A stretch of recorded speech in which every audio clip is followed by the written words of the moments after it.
Guys, it's me Debolina and welcome to my channel film buff. আজকের কথা বলবো হইচইয়ের নতুন ওয়েব সিরিজ ইন্দু 3 নিয়ে, যেটা গতকাল রিলিজ করেছে এবং এটার অপেক্ষায় হয়তো আমরা সকলেই বসেছিলাম, কারণ ইন্দু হইচইয়ের একটা অন্যতম শ্রেষ্ঠ সিরিজগুলোর মধ্যে একটি। তো এই সিরিজটা টোটাল 7টা এপিসোড আছে এবং এটা একটা কমপ্লিট সিরিজ। তো ইন্দু 1 এবং 2 যারা দেখেছেন তারা জানেন যে ইন্দু 3 এর গল্প কোথা থেকে শুরু হচ্ছে বাকি, তাই গল্প নিয়ে আমি বেশি কিছু বলবো না। আমি আজকে বলবো সিরিজটা আমার কেমন লেগেছে, সিরিজটা যতটা সাসপেন্স ক্রিয়েট করেছিল সেটা জাস্টিফাই করতে পেরেছে কিনা, এবং যে এক্সাইটমেন্ট অডিয়েন্স নিয়ে বসেছিল সেটা কতটা ফুলফিল হয়েছে। তো ঘটনার দিকে আর যাচ্ছি না। এই সিরিজটা এক কথায় বলতে গেলে আমার খুবই ভালো লেগেছে, কারণ ইন্দু 1, 2 এগুলো আমার খুব পছন্দের ওয়েব সিরিজ। তো ইন্দু 3ও আমার খুব ভালো লেগেছে। আমার কাছে এর জন্য অনেকগুলো পজিটিভ দিক আছে এবং কিছু নেগেটিভ দিক আছে, কারণ এতদিন পর রিলিজ হয়েছে, কিছু লুপহোলস চোখে পড়েছে, কিন্তু ওভারঅল সিরিজটা ভীষণ ভালো।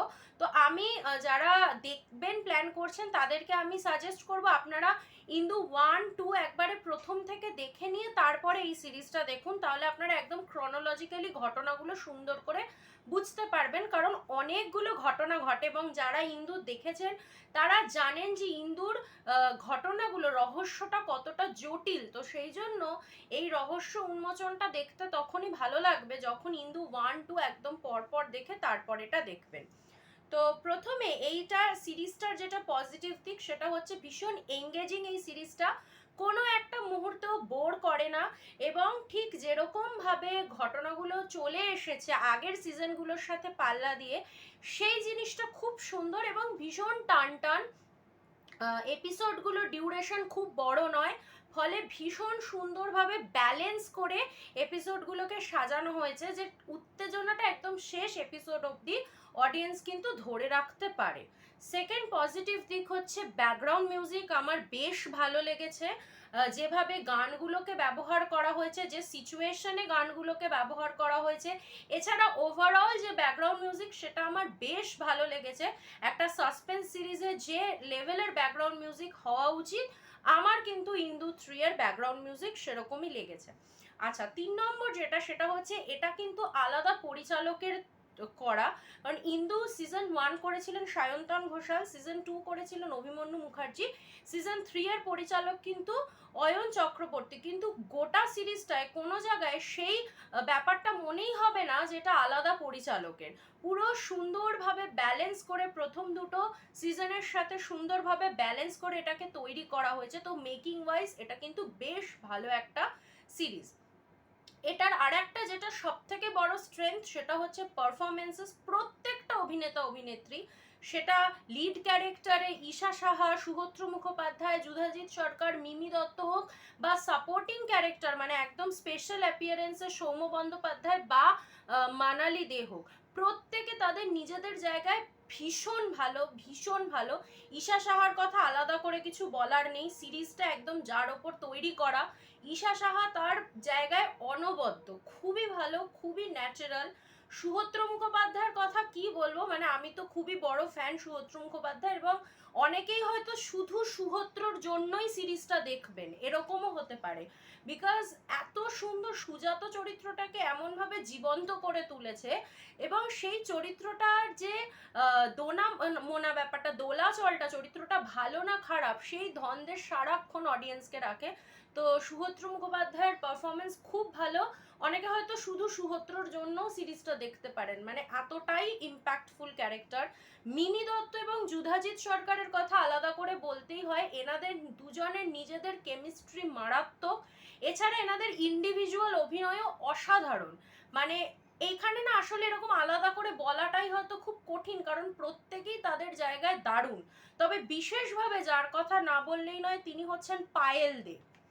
মানে ইন্দুতে যে পরিমাণ অ্যাক্টিং উনি করেছেন সেটা সত্যি কমেন্ডেবল। মানে পায়েলদের চরিত্রটা, কৌশানী চরিত্রটাকে যেরকম ভাবে প্রেজেন্ট করা হয়েছে, আমার মনে হয় পায়েলদে ছাড়া ওইভাবে পুল অফ করতে কেউ পারতোই না চরিত্রটা, এতটাই সুন্দর সেই চরিত্রটা। এছাড়াও আদার্স ক্যারেক্টারগুলো খুবই ভালো। ইন্দুর হাজব্যান্ড অর্থাৎ সৌগতর চরিত্রে যিনি অভিনয় করেছেন মারাত্মক, এবং আর একটা জিনিস হচ্ছে খুব অল্প টাইমের জন্য সৌম্য বন্দ্যোপাধ্যায় এবং মানালির কথাও বিশেষভাবে বলতে হয়, ফাটাফাটি অভিনয়, মানে অভিনয় হচ্ছে এই সিরিজটার সব থেকে বড় স্ট্রেংথ। এছাড়া এই সিরিজটার গল্পের যে বুননটা ভীষণ সুন্দর, ভীষণ এঙ্গেজিং, সেটা প্রথমেই বলেছি। তো ওভারঅল এইগুলো ছিল এই সিরিজটার পজিটিভ দিক। এডিটিংও কোনো কোনো জায়গায় ভালো, তবে আমি ওই ব্যাপারটা নিয়ে আসছি। এবারে আমি যদি কিছু নেগেটিভ দিক বলতে বলা হয়, তো এডিটিং কোনো কোনো জায়গায় আমার একটুখানি খারাপ লেগেছে। খারাপ লেগেছে ইন আ সেন্স একটুখানি মনে হয়েছে আপ টু দ্য মার্ক হয়নি। আমার ডাবিং কোনো কোনো জায়গায় অতটা ভালো লাগেনি একটু, বিশেষ করে আমার ইন্সপেক্টর সমাদদারের চরিত্রে যে যে ডাবিংটা আমার একটু কেমন অন্যরকম লেগেছে। যাই হোক, আর এছাড়া হচ্ছে যেহেতু এটা অনেকদিন পরে এসেছে, তো কোথাও গিয়ে একটু কন্টিনিউইটিতে আমার মনে হয়েছে যে একটুখানি অসুবিধা আছে, কারণ একটা ঘর সিজন 1-এ একরকম লেগেছে, সিজন 2-এ অন্যরকম লেগেছে, সিজন 3-তে এসে ঘরটা হয়তো অন্যরকম লেগেছে। তো এই জিনিসগুলো আছে। কিছু চরিত্র, কিছু বলতে আমার চোখে যেটা পড়েছে বুলবুলি বলে একটা চরিত্র, সেটা চরিত্রটা অন্য একজন পারফর্ম করেছে, স্বাভাবিক, ফর অবভিয়াস রিজনস। তো সেইগুলোতে একটুখানি কানেক্ট করতে অসুবিধা হয়েছে, কিন্তু গল্পের বুনন এমনভাবে এগিয়েছে যে এই ছোট ছোট লুপ হোলসগুলো কিন্তু ইজিলি আমরা উপেক্ষা করে দিতেই পারি। আর ক্লাইম্যাক্স ভীষণ ভালো হয়েছে, আমার তো পার্সোনালি ক্লাইম্যাক্স খুব ভালো লেগেছে। আরেকটু জমতে পারতো সেটা ঠিক কথা, বাট যেভাবে দেখানো হয়েছে জিনিসটা খুব ভালো। লাস্ট এপিসোডে গিয়ে কিন্তু অনেক মানুষের অনেক রকমভাবে ডিস্টার্বিং লাগতে পারে বা খুব ইম্প্যাক্ট করে ফেলতে পারে মাথায়। তো ভীষণ সেন্সিটিভ ইস্যুসকে দেখানো হয়েছে, তো সেই ক্ষেত্রে যারা দেখবেন তারা একটু মানসিকভাবে প্রিপেয়ার থাকবেন। তো ওভারঅল ইন্দু সিজন 3 আমার বেশ ভালো লেগেছে, এবং এটা খুব ভালো একটা সিরিজ, এবং যতটা এক্সপেকটেশন ছিল এটা কমপ্লিটলি ফুলফিল করতে পেরেছে। এবং ফাইনালি সিজনটা কমপ্লিট করার জন্য অসংখ্য ধন্যবাদ ক্রিয়েটর টিমকে, এবং ভীষণ ভালো লেগেছে টিম ইন্দুর প্রত্যেকের কাজ খুব ভালো লেগেছে। তো এই ছিল আজকের ভিডিওটা ভালো লেগে থাকলে লাইক কমেন্ট শেয়ার করবেন। যদি ফেসবুকে দেখেন আমার পেজটা ফলো করে দেবেন, আর ইউটিউবে দেখলে আমার চ্যানেলটা সাবস্ক্রাইব করে দেবেন। আর নেক্সট কোন গান নাটক ফিল্ম সিরিজের রিভিউ চান অবশ্যই জানাবেন। দেখা হবে পরের ভিডিওতে। আমি আজকে রঘু ডাকাত দেখতে যাব, তো সেটারও রিভিউ খুব তাড়াতাড়ি নিয়ে আসবো। দেখা হবে পরের ভিডিওতে। Till then bye bye, take care. সবাইকে জানাই শুভ শারদিয়া। Thank you.